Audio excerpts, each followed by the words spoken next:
జై శ్రీమన్నారాయణ. ఈ దానం చేసే విషయంలో మనకు స్త్రీల వ్రత కథల్లో కూడా వస్తాయి.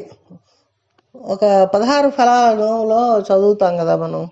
ఒక రాజుగారి భార్య, మంత్రి గారి భార్య దానం చేస్తారు. రాజుగారి భార్య తోటలో తెచ్చినవన్నీ చూసుకోకుండా ఎట్లా పడితే అట్లా దానాలు ఇస్తే వాడికి సంతానం సరిగ్గా మంచిగా పుట్టరు అనమాట. కళ్ళు లేని వాళ్ళు, కాళ్ళు లేని వాళ్ళు అలాగనమాట. మంత్రి గారి భార్య తెచ్చుకున్న ఫలాలన్నీ మంచిగా చూసి కడిగి మంచి మంచి ఫలాలు దానం ఇస్తుంది. ఆవిడకి మంచి సంతానం కలుగుతారు. దీంట్లో మనం ఎన్ని తెలుసుకోవాలి ఏంటంటే, మనం ఇచ్చే దానం శ్రద్ధతోటి చేయాలని చెప్పటం లక్షణం. అంటే ఏదో ఇచ్చామంటే ఇచ్చామని కాదు. కొంతమంది ఉంటారు ఇళ్లలో పాడైపోయినవి, పడేసేవి, మనకు వద్దు అనుకున్నవి. సామెత ఉందిలే, ఈ పనికిరాని గుమ్మడికాయ పడేద్దామా బ్రాహ్మణికి దానం ఇద్దామా అంటుంది ఒక అత్తగారు. అట్లా మనకు పనికిరానివి ఎవరికి ఇవ్వకూడదు. అది చాలా మహాపాపం. మనకు పనికొచ్చే మనం తింటాం ఈరోజు అనుకున్నవే ఇవ్వాలి దానం ఇవ్వదలుచుకుంటే. లేకపోతే చేయకపోయినా పర్వాలేదు, దానివల్ల పుణ్యం రాకపోయినా పాపం అయితే రాదు కదా. మనకు పనికొచ్చేవి మనం వాడుకోగలిగినవే ఇవ్వాలి ఎవరికైనా దానం ఇచ్చేది. అందరు ఇది కూడా తెలుసుకోవాలి. కొంతమంది ఈ సత్యనారాయణ స్వామి వ్రతాల్లో బ్రాహ్మణికి పోసేవే కానీ ముక్కిపోయిన బియ్యాలు, ఈ కంట్రోల్ బియ్యాలు పోస్తుంటారు కొంతమంది. అలా ఇవ్వకూడదండి. మనం దానం ఇచ్చేవి, స్వామికి పోసేవి మనం తినేవే ఇవ్వాలి. ఆ స్వామి కింద ఆసనంగా వేస్తూ ఉంటారు నవగ్రహాలకి, మండపారాధనకి. అట్లా మనకు పనికిరాని మనం తిన్నప్పుడు దేవుడికి మట్టుకు అది ఎట్లా పెడతారండి? పెట్టకూడదు. మంచివే పెట్టండి, మనకున్నంతలోనే మనం చేసుకోవాలి. అంతేగాని ఊరంతా పిలిచి గొప్పగా వాళ్ళందరికీ రిటర్న్ గిఫ్ట్లని ఇవన్నీ ఇచ్చుకుంటూ దేవుడి దగ్గరికి వచ్చేసరికి బ్రాహ్మణుడికి ఇవ్వాల్సి వచ్చేసరికి కొంతమంది అలా చేస్తుంటారు. అందరూ అని కాదు, తప్పుగా అనుకోకండి, తెలియని వాళ్ళు ఉంటారని చెప్తూ ఉన్నాను. మనం మోయను కూడా ఇస్తాం కదా, మనం తినేవే. మనం 50 రూపాయలు బియ్యం తింటే 50 రూపాయలు ఇవ్వండి, 25 రూపాయలు బియ్యం తింటే 25 రూపాయలు ఇవ్వండి. మనం తినేవి, మనకు పనికొచ్చేవి, మంచి మంచివి ఇవ్వండి దానం. దానివలన మనకి పుణ్యం అట్లా ఉంచి పాపం అయితే రాదు. ఒక మనిషి కడుపు నిండా అన్నం తిన్నాడంటే ఆ పుణ్య ఫలితం ఎక్కడికి పోదు కదా. మనకు కూడా మనం పోయాక మనకి ఆ లోకాల్లో ఆకలి, బాధ, దాహం ఇలాంటివి లేకుండా కూడా ఉంటాయి అన్నమాట. అందుకని దానం ఇచ్చేటప్పుడు చాలా జాగ్రత్తగా దానం ఇవ్వాలి, శ్రద్ధతో చేయాలి. ఆ శ్రద్ధతో చేయాలి. ఎందుకంటే దానం పుచ్చుకునేవాడు సాక్షాత్తు శ్రీ మహావిష్ణువు అనే భావనతోటి దానం ఇవ్వాలి. ఆయన కాళ్ళు కడిగి ఆ పాదాల మీద పూలు వేసి అంత భక్తితోటి ఇవ్వాలి. ఇచ్చామంటే ఇచ్చామని కాదు, భక్తితోటి ఇవ్వాలి, శ్రద్ధతోటి చేయాలి. అప్పుడే మనకి ఆ ఫలితం ఉంటుంది. ఫలితం ఆశించి ఎప్పుడు చేయకూడదు. నీ కర్మ నువ్వు చెయ్యి, ఫలితం నేను ఇస్తా అంటాడు భగవానుడు. అందుకని ఆ మంచి కర్మలు చేయాలి, మంచి దానాలు ఇవ్వాలి. ఇది ఈ సందర్భం వచ్చింది కాబట్టి చెప్పాను. ఇది తెలియని వాళ్ళు ఉంటే తెలుసుకుంటారని చెప్పాను, అంతేగాని అందరు అట్లా ఉంటారని కాదండి, వేరేగా అనుకోకండి. అందుకని చెప్పాను అనమాట. ఎందుకంటే పురాణాలు చెప్పేటప్పుడు కొన్ని అంతర్గతంగా మనం కూడా తెలుసుకుంటూ ఉండాలి, అందుకని చెప్తూ ఉంటాను అనమాట. అంతేగాని మీరందరూ అట్లాంటి వాళ్ళని కాదు, అందుకని తప్పుగా అర్థం చేసుకోవద్దు. సరే, ఇది ఇట్లా అయిపోయిందనమాట. ఇప్పుడు తర్వాత పౌండ్రక వాసుదేవుడి కథ వస్తూ ఉంది.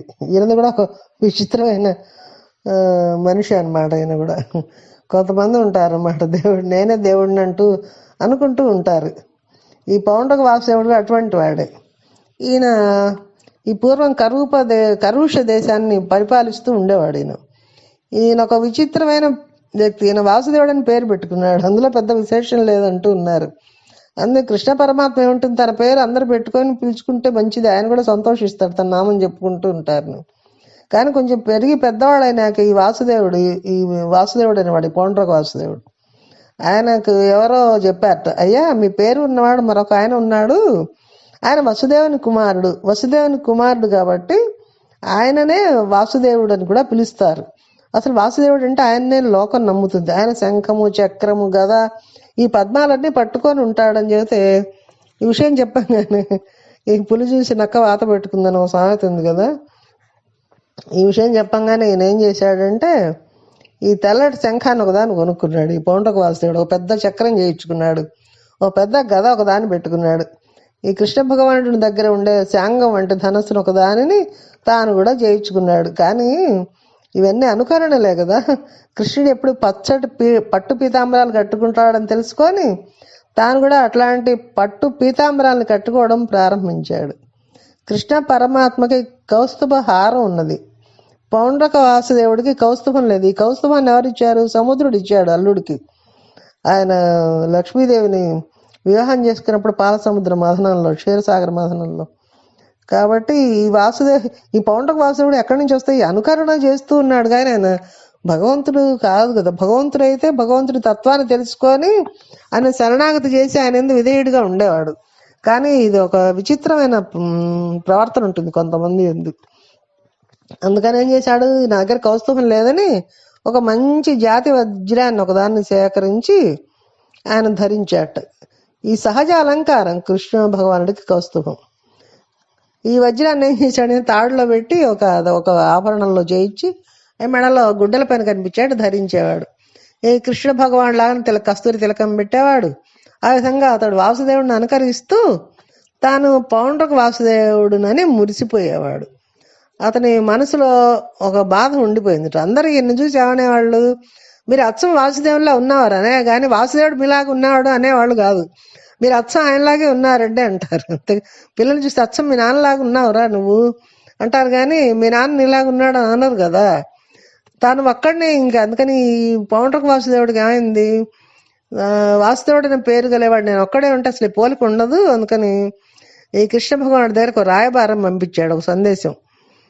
ఏంటంటే ఆ రాయబారం, ఆ సమయానికి కృష్ణ భగవాన్ నిండు సభలో ఆ సభ చేసి కూర్చొని ఉన్నారు. ఈ రాయబారం వెళ్ళి, అయ్యా పౌండ్రక వాసుదేవుడు మీకు రాయబారం పంపించాడు, ఈ పత్రికను చదవండి అని చెప్పాడు.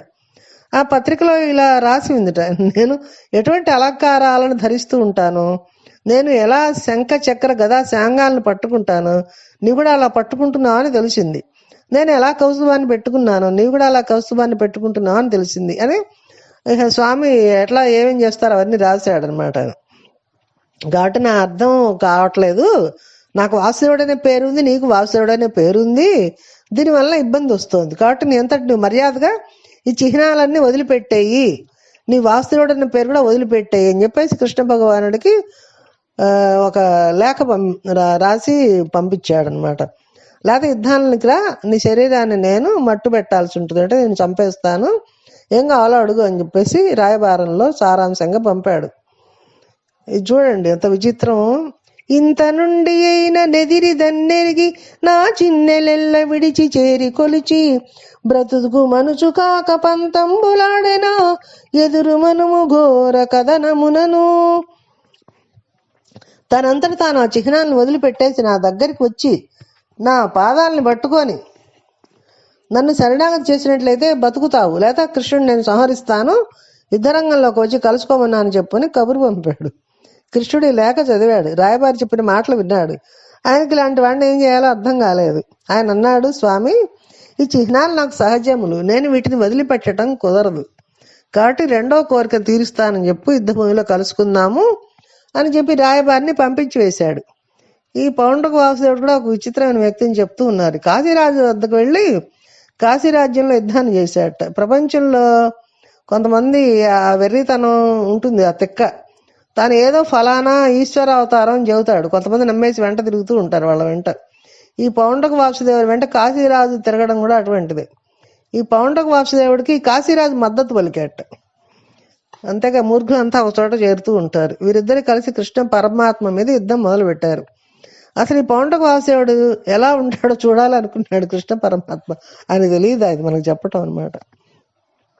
చక్ర గదా శంగ సాంగదాది సాధన కృత్రిమ కౌస్తుభ శ్రీ విలాసు మకర కుండలహార మంజీర కంకణ మణిముద్రిక వనమాలికాంశు ధరళ విచిత్ర పతంగ పొంగవ కేతు చెలువందు పీత కౌసేయవాసు జవనాశ్వకలిత కాంచన రథారూఢుని రణకుతూహలుల సన్మణి కిరీటు నాత్మ సమవేషు రంగ విహార కలిత నట సమానుని పౌండ్రభూనాథుగాంచి హర్ష మిగురొత్త నవ్వే పద్మాయతాక్షుదంతవా అంతవాడును నుద్వ్రత్తుడగుచునడరి. అక్కడ ఎట్లా ఉన్నట పౌండ్రక వాసుడు, ఇక్కడ కృష్ణ పరమాత్మ ఎలా నిలబడ్డాడో అలా నిలబడ్డాట. ఈయన శంఖము చక్రము శాంగము గదా పట్టుకొని నిలబడితే తాను కూడా అలాగే నిలబడ్డాడు. కౌస్తుభం అనే ఒక ఉన్నది స్వామికి, అది సహజంగా వచ్చింది, సముద్రుడు ఇచ్చింది. అందుకని ఈయన ఏం చేశాడు, ఈ పౌండవాసుడు ఒక రత్నాన్ని తెచ్చుకొని గుండెలో కట్టుకున్నాడు. కృష్ణ పరమాత్మ ఎలా ఉంటారో అట్లాంటి హారాలు ఆ నూపురాలు అవన్నీ పెట్టుకొని అలాగే అనుకరించాడనమాట. అవి చూశాక కృష్ణ పరమాత్మ రథానికి ఎప్పుడు 5 గుర్రాలు ఉంటాయి. ఆ 5 గుర్రాలు విచిత్రమైన పేర్లతో ఉంటాయి. దారుకుడు నరుపుతాడు వాడిని. అటువంటి గుర్రాలను కట్టుకుని వాడు కూడా యుద్ధానికి వచ్చాట. కృష్ణ పరమాత్మ ఎలా ఉన్నాడో పౌండ్రవాసుడు అలాగే ఉన్నాడు. కృష్ణుడు వారిని రథం మీద చూసి ఆశ్చర్యపోయాడు. రంగస్థలం మీద నటుడు ఎలా ఉంటాడు, అచ్చుగుద్దినట్లు తనలాగే ఉన్నాడు అని అనుకున్నారట స్వామి. అతను చూసి పగపగా అన్నవి యుద్ధాన్ని ప్రారంభం చేశారు. స్వామి అంతటి వాడికి వాడిని చూసి నవ్వొచ్చిందనమాట. కొంతసేపు వాళ్ళిద్దరి మధ్య యుద్ధం జరిగింది. చివరికి పౌండ్రవాసుడు కృష్ణుడి చేతిలో చనిపోయాడు. అప్పుడు ఒక చిత్రమైన సంఘటన జరిగిందని చెప్తూ ఉన్నారు. ఆ చచ్చిపోయిన వారిలో ఉన్న తేజస్సు ఈ కృష్ణ పరమాత్మలో కలిసిపోయిందిట. కృష్ణ పరమాత్మలో ఈ పౌండ్రవాసుదేవుని తేజస్సు కలిసిపోయింది. ఇది వినగానే పరీక్షిత్తు ఆశ్చర్యపోయాడు. ఆయనలో ఉన్న తేజస్సు ఈయనలో ఎలా కలిసింది అంటే, నదులన్నీ సముద్రంలో కలిసేవే కదా. ఆ రకంగానే ఈ శుకుడు అతని సందేహం తీరే సమాధానం చెబుతూ ఉన్నారు. పౌండ్రక వాసుదేవుడు ఏ పని చేసినా అచ్చం కృష్ణుడిలా ఉన్నానా లేదా అని నిత్యము అనుక్షణము కూడా కృష్ణుడిని తలుచుకుంటూ ఉండటం వల్ల ఈ మనసులో కృష్ణ ధ్యానాన్ని పొంది ఉన్నాడు. కాబట్టి ఏ కారణం చేత తలచినా సంతతము తలిచింది ఆ వస్తువునే, కాబట్టి చివరికి ఆ వస్తువులోనే కలిసిపోయాడు.